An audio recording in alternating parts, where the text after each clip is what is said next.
How y'all holding up tonight? I just had my break. You know what? Yeah, I saw.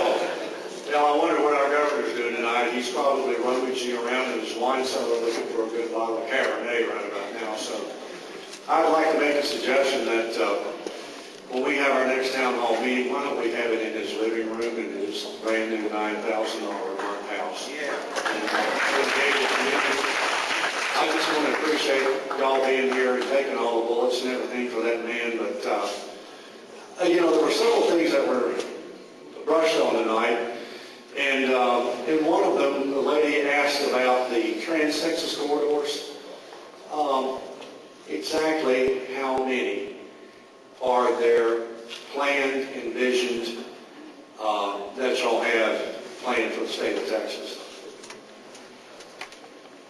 Don, first off, you know, again, how we started drawing the lines on the map was because of a document that was prepared at the national level that identified corridors of national significance. And that's where we started from, whether it's the I-69, I-35, parallel to I-10, which runs coast to coast. As Amadeo mentioned, the ports to plains, the line product,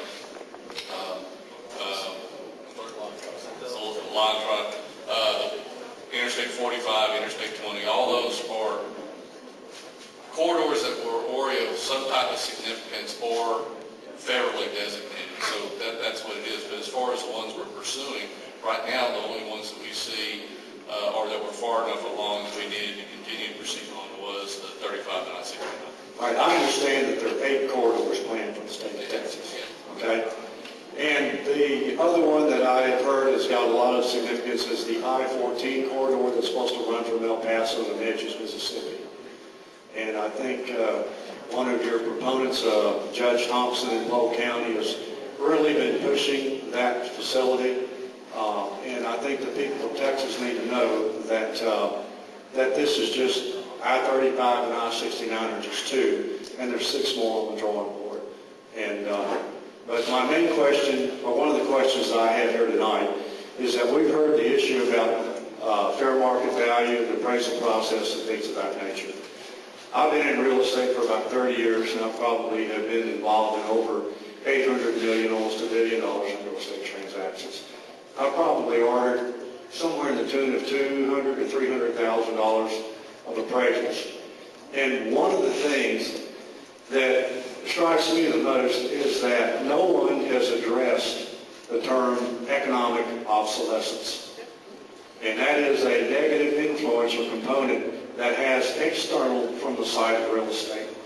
If this Trans-Texas corridor comes through the state of Texas, and I'm going to address this to your chief appraiser over there, that with all of this real estate... You left me 5 to 10 minutes ago, so... Well, don't feel bad. You probably get me next week. But anyways, the point of this is that sure, you're going to cut these people in half. You can address that, loss of damage, no access, give them access, and things of that nature. But the problem lies in not only the people's land that you take, but what about the merchant, the farmer, all the other people that are employed in that particular county that has a direct impact on their real estate. Even though they're not going to lose the land, they are going to sustain a substantial value in their property, be it the corner store, be it the feed store, all of that nature, where they are going to suffer an economic loss. And because of that, it's going to cause a decrease in the property value and their real estate and the cost or the value of their business valued as a going concern. Not the real property, but the going concern of the business entity itself. You guys are going to get free and clear on that eminent domain that you may take, but you're going to leave a swath, a bloodbath, all the way through the county, all the way through the Texas, and the term is economic obsolescence, and I think you guys need to address that.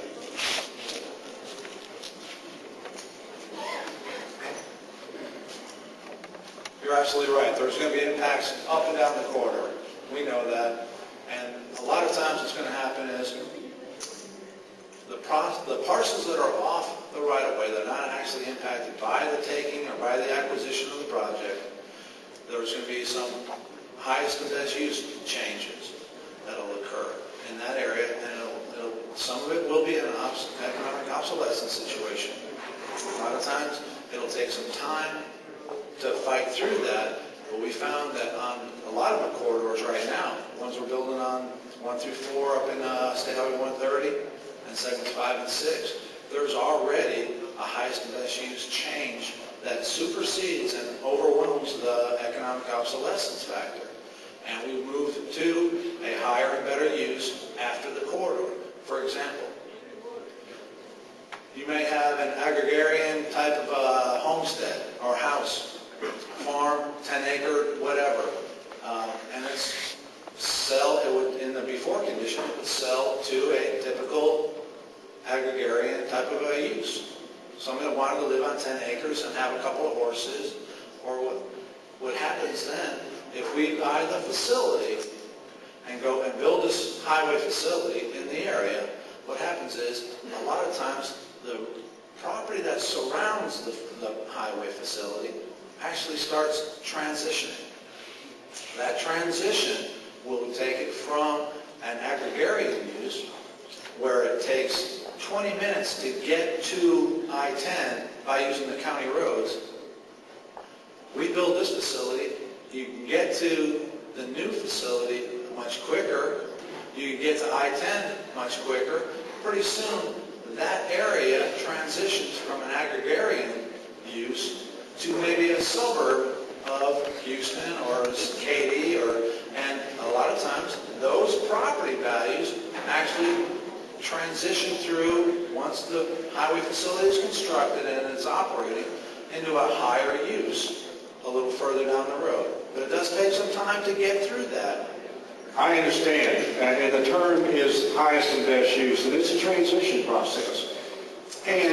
But the problem is, if we have limited access, and it's going to be at the interstate and select roads, then you basically, you have no feeder roads. So how can you say that you're going to affect the farmers, or the grain elevator, or the hardware store, or any of that nature, when basically people have got to go 10, 15 miles out of the way? The term in economic obsolescence is perpetuity. Some of this stuff will never be cured. And you can go down Highway 290, and you should. Go look at Hockley. Go look at Waller. Go look at Hempstead. And look at all of the abandoned Burger Kings, Texas Burgers, car washes, Cattlemen's Club. Go up I-59. Look in Cleveland. Go see what, I'm sorry, 45. Go see what happened to Splendora, to Sweeney. All these little towns up and down there have basically, their economy has imploded. Now, you guys authored a study, or excuse me, it's a request of the study that University of Texas did. And I believe they started in '92, and it was affecting the values of real estate in rural Texas. And to the key, it identifies exactly what happened to Waller, what happened to Hockley, what happened to Hempstead, because of the fact that the highways had blocked off all of the economic infrastructure that could come to those cities.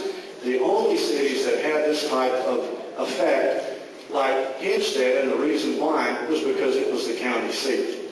And that was the reason why it continued to thrive better than Waller or Hockley. The key again is perpetuity. That is what is going to affect the value along the I-69 TTC corridor. Look into that. It hasn't been addressed in any of your economic studies. You've got the studies to back it up. So that needs to be addressed, because it's going to affect a lot of people. It's going to have a big value. Now, the other thing, and I'm going to leave, we have requested from our state senator, our state representative, and from our county judge that we have another town hall meeting in Waller County. Senator Hager had told me this afternoon through one of our commissioners that he is also going to have a letter addressed to you requesting another town hall meeting. And thank you guys. Appreciate it. Thanks, Don. I got a copy of the letter.